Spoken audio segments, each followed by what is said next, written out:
RC World here.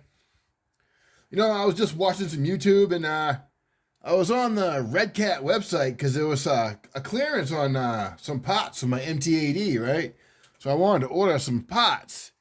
Now, I ordered a bunch last week, but for some reason I managed to somehow... What is that? Oh, no. Well, excuse that. Well, so somehow I managed to, in my order, I didn't get the wing, and I needed a wing because my rear wing's broken, right? Well, it's split, broken, but it's still there, right? It's still whole. It's been broken since I got it so I bought it used. So I wanted to order a wing. So I started ordering. I figured I'd get a few things. You know, I'm not a big spender. I'm just looking to, didn't want to spend that much money. So I ordered about $29 worth of parts, right? The wing was only $5, and so you could say I didn't order that much. So $29, I guess what the shipping was. The shipping was like $29. It was like $60. I'm like, what? How can they charge you $30 shipping for $30 in parts? That's crazy. I don't know what they're thinking. So then I was like, all right, I'll just get the wing. So I took out of the basket all the stuff for the wing. Well, they wanted $30 to ship a $5 wing. I'm like, are you out of your mind? What is wrong with redcat? You guys tell me, what is wrong with redcat racing? Why are they charging you a huge shipping fee? Now, to get free shipping, you gotta spend at least $50. And if you spend under 50, they're gonna whack you with a huge shipping fee, so you don't want to order nothing. What's up with redcat, guys? And you guys know? I don't know what's up with redcat, but I like to know what's up with redcat. What's up with that huge shipping fee? That's crazy. You know, that's just completely nuts. So, besides that, I've been working on this 3-speed transmission. You can see where the access holes are for the transmission. And I took one of the gears. This is a 2-speed transmission, but I'll show you just for an example. That you can't get on the second gear because you get a third gear right here. You can't get to the set screw on that, right? And the way it's built. Basically, on the 3-speed, this gear is flipped the other way. So that clutch is on the other side, so you gotta get between these two gears.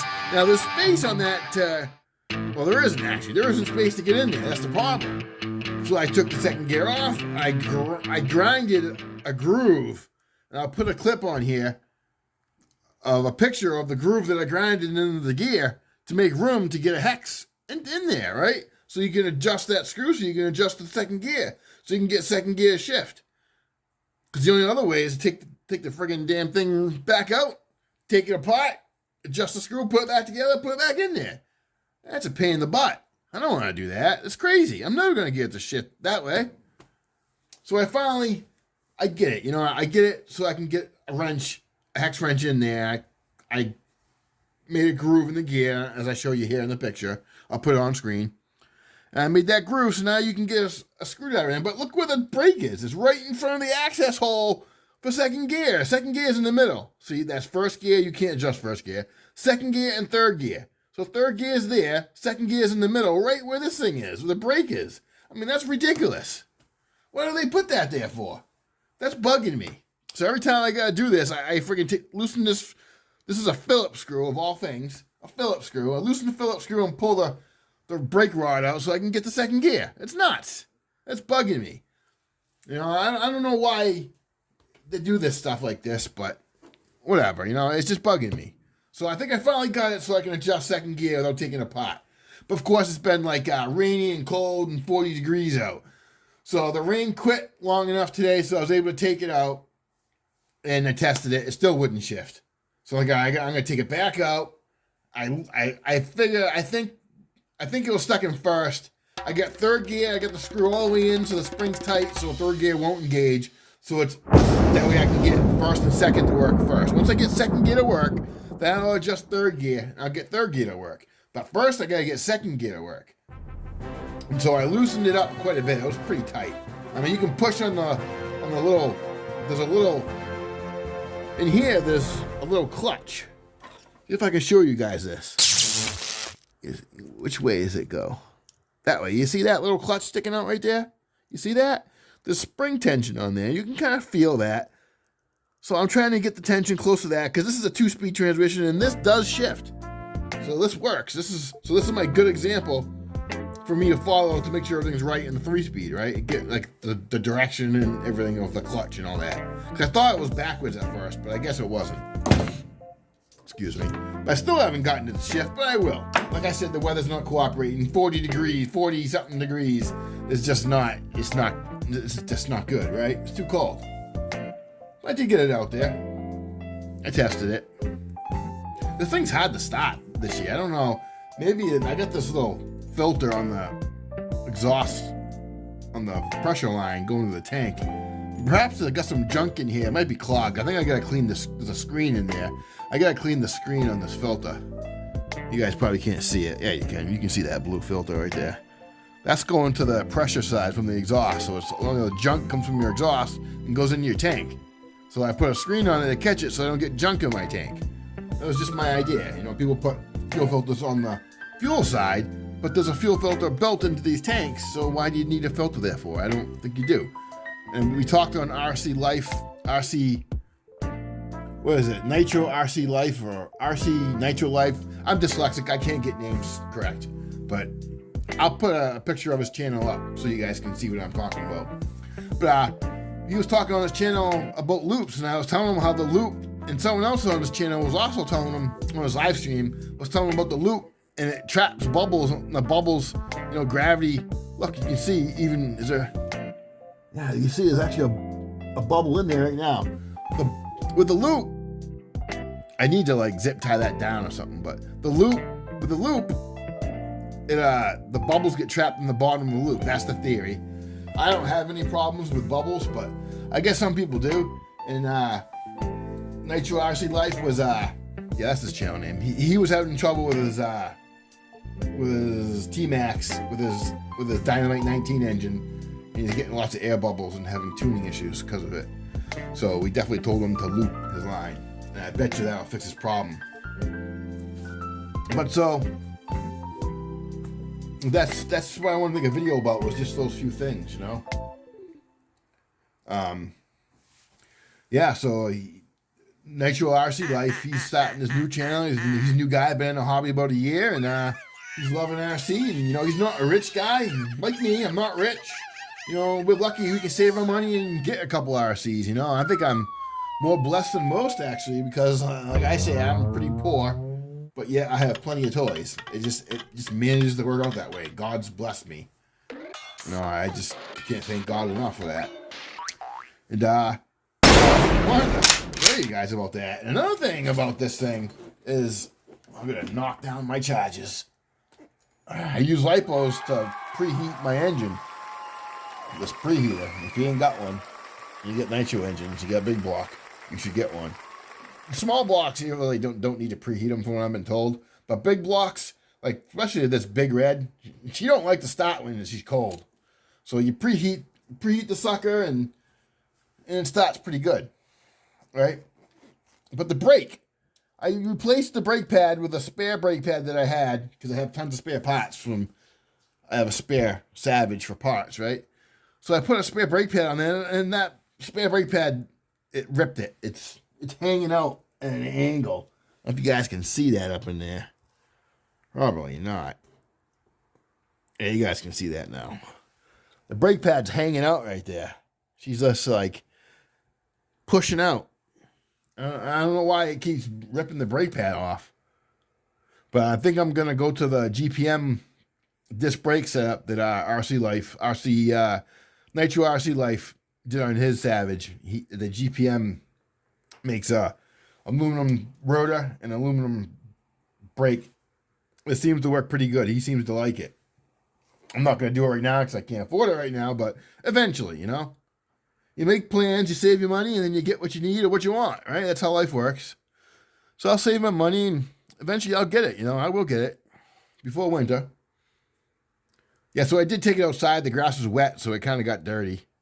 I see the new Savages, they get orange plates and orange aluminum. And, you know, on my some of my RCs that are aluminum, I actually like the aluminum. But on this, I've fallen in love with this purple. I just love this purple. I've never been a purple person before, but, man, I'm loving this purple. You guys can see my modified wheelie bar right there. You guys see that? That's a plate of carbon fiber. I extended the wheelie bar out, lowered it a bit. Bad to the bone. Yeah, buddy. So, yeah. Well, a dilemma with that three-speed, though. You know, but I'm going to get it. I'm going to show you one more thing. I did crash this, and I bent the rear shock tower. I took some big pair of pliers and a pair of gloves, and I bent it back. But you'll see that shock? That bent. The shock tower bent forward, so the shock was up against the exhaust. I'll bring you in so you can get a better look. So that shock tower bent forward, and that shock was up against the exhaust. So you see that big melting spot. I got plenty of spare of these shocks. I got plenty of spares. So no big deal. And it's actually not leaking, so I guess it doesn't hurt nothing, but it is kind of melted now. But yeah, I just noticed that today. I hadn't really noticed that at first. And I've also had to, I got to turn the truck around again and tell you, this thing is a tank now. She's a beast. I mean, she does wheelies and flips over backwards. The Big Red's a beast. I'm burping. I don't know why. But, I was going to show, oh yeah.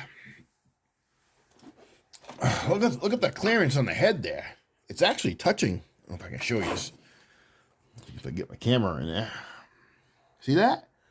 I actually filed down that bottom fin because that was pushing into the tank. I mean, it's still rubbing against it. I got to file it down more. Next time I take that engine out, I got to remember to file that fin down more. That very bottom fin. It's got an indent in the tank from that rubbing. You have to excuse the dirt. The yard was pretty muddy today. I give it a quick hosing down, but I didn't hose the whole thing. I didn't want to get the air filter dirty. I mean, wet. But yeah, isn't that crazy? That head's so big, it's actually rubbing against the tank. That, and because I have a 47-tooth spur, and I think I got a 14-tooth bell. I'm pretty sure it's a 14-tooth bell. So that pushes the motor closer than if it had a 17-tooth bell. So that pushes the motor closer to the tank. Now, if I put a 17-tooth bell, then it would push the motor away a little bit. But that would bring my top speed up. And with these monster truck tires, I think it goes plenty fast enough. I don't need any more speed. My backyard's not that big.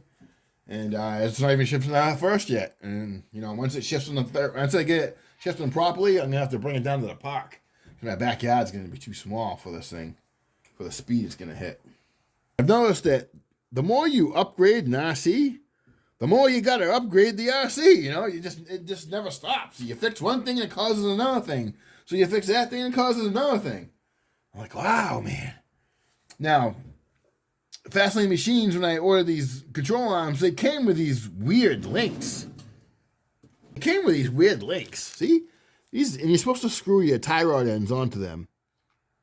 Right? So I got some tie rod ends. I tried to screw them onto them, but look how short they are. You guys can see that. I got the camera in here. Come on, cameraman. Do a good job, will you? Oh, the bag's probably not helping, but yeah, see, these tie rod ends are really long. The stock ones are like only go to there in the plastic, right? So these are way too short. It makes the links too short. These things just ain't long enough. So they give you an extended arm kit with links that are too short. I just don't get that.